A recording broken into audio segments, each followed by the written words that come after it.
Okay, FCF, we are actually going to leave chapter 2 of Second Timothy and go into chapter 3.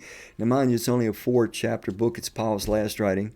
Now, he's going to switch the subject pretty dramatically starting in chapter 3, verses 1 through 5. We can't cover all of 1 through 5 today. We'll cover, I believe, 1 and 2, and then we'll pick it up next week. We'll pick it up in verse 3 and so forth. Well, here we go. So, 2 Timothy chapter 3, verse 1. You should know this, Timothy, that in the last days, now that's big, should draw our attention. The last days, those are the days just prior to the return of Christ, there will be very difficult times. For people will love only themselves and their money.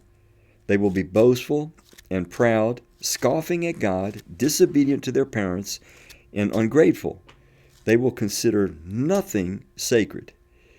Now, this description is going to go on in verse 3 and 4 and 5, but we'll focus in on this part. Now, Paul has up to this point been warning Timothy, been bracing Timothy, that look, if you're going to take over the ministry from me, you know what our lives have been like for 25 years. Particularly, Paul's emphasis was on what his life had been like. When Timothy first met Paul, it is possible that he literally witnessed Paul being stoned. They attempted to stone him to death in the city of Lystra, which is where Timothy was from. And he knew of this 25-year period, all of the beatings and sufferings and whippings and so forth that Paul had gone through, simply because he wouldn't stop telling people about Christ. He's been telling Timothy, you gotta soldier up, man. You gotta arm yourself for suffering. That doesn't mean God's abandoning you. It doesn't mean that He's not with you. It doesn't mean that He's angry at you. It's just par for the course. We're in this battle, this spiritual battle, and sometimes it gets physical, and we have to be toughened. We have to be resilient. We have to accept sufferings, but refuse to stop serving God, refuse to stop telling people about Christ. So he says, Timothy, it's going to get worse. He's been bracing him for what is and what has been, but he's saying in the last days, as the age starts to close, he's taking Timothy from the first century all the way down to our century. And he's saying, Timothy, society is not going to improve. Even though our message is going to go forth and it's going to go all over the world, just like Jesus said, it's going to go to every nation, tribe, and tongue. It's not going to change the world. The world is not going to become progressively better, but ultimately deterioration will win out. It will become completely contaminated, completely polluted. In fact, it will get worse than it ever has been before. And he wants Timothy's expectations to be accurate. Expectations are so critical. If I think that God's going to use all of His power, for example, to protect me and make sure that I get everything I want whenever I want it, well, I'm going to be disappointed and disillusioned, and I'm not going to walk with God. I'm not going to serve God. But that isn't what God tells us to expect. It says, Jesus said, John 16:33, in this world, in this life, you will have trouble.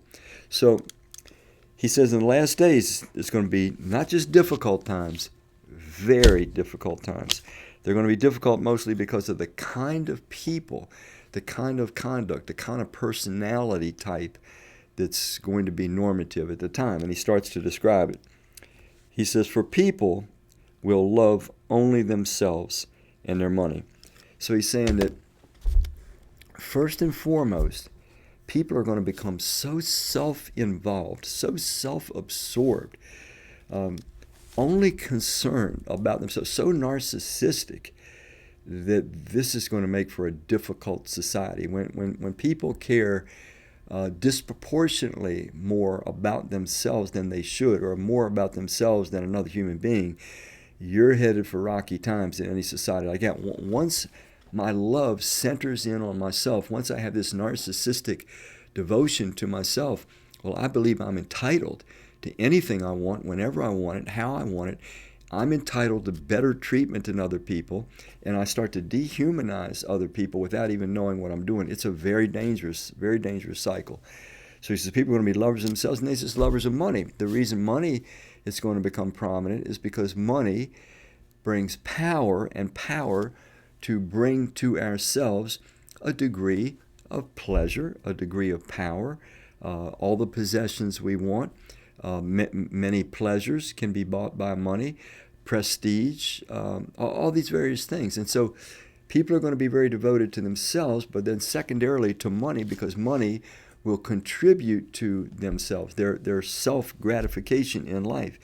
So he's saying, Timothy, you might think people care about money now. He says, but you have no idea how it's going to be. And we know today, particularly when you listen to some of the lyrics, not that I do a lot of this, but when you listen to some of the lyrics, particularly of some of the hip-hop music, they often have the theme of money. And it's so hilarious. They make it sound like getting money and having a lot of money, that's the key to life. And yet we know historically, and we receive the testimonies all the time. People hit the lottery, and within 2 years, they're usually broke and usually miserable. And people that are extremely wealthy and successful, prominent, powerful, prestigious, they're often very miserable human beings. But we still buy the lie, because you can possess it, and it will bring certain pleasures to you. He says to Timothy, it's going to get so obsessive, this concern about money. He goes on and says, they will be boastful and proud, scoffing at God, disobedient to their parents, and ungrateful. They will consider nothing sacred. Now, the boastful and proud, it's interesting, because when people are absorbed in self-love, they are already treating themselves as though they are entitled to whatever they want. Well, that's the epitome of arrogance. That's the epitome of being proud, is that I have it coming. I deserve whatever I want. I deserve better than you, and that pride and boastfulness would come from this kind of attitude. It's not hard to figure. Now, scoffing at God, this is interesting, because it doesn't say they're atheists. It doesn't say that they're saying that God isn't there. Scoffing is the idea that it's like, who cares? If he's there, he's there. If he's not, he's not. If he's there, he has no significance to my life. And we see that kind of an attitude pretty prominent today in the vast majority of people in the world. People will casually say, oh, yeah, sure, I believe in God. But yet they live their lives as though if he's there, he's of no consequence. It doesn't really matter what he thinks. They're not seeking his will. They're not seeking his ways. So there's kind of this weird sort of a pseudo-godliness that Paul is pointing out to Timothy that will develop. He says, disobedient to their parents and ungrateful.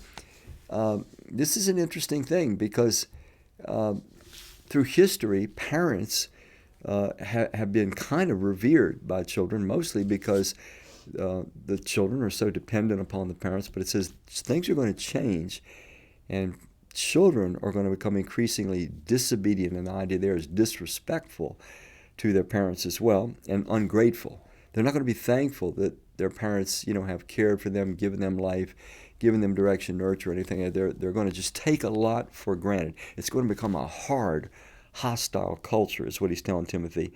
They will consider, last word, nothing sacred. And man, when you look at life today, it's not far-fetched to say that this day is upon us. People are in love with themselves. People are in love with money. People are boastful and proud. There is disobedience and disrespect for parents, and a lack of gratitude. There certainly is, on an unprecedented level, a complete denigration and despisal of anything that's sacred. Nothing is sacred. I mean, when you hear the kind of language sometimes that you hear out in public these days, you realize nothing's sacred anymore.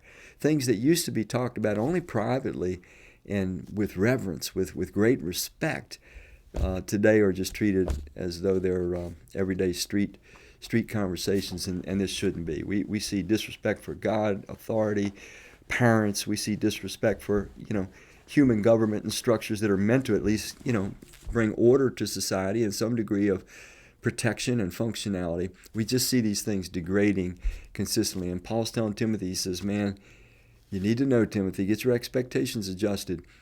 Ministering in the name of Christ is not going to get easier. It's going to get harder. All right. We'll close it there. We'll finish this description out next week. Thank you.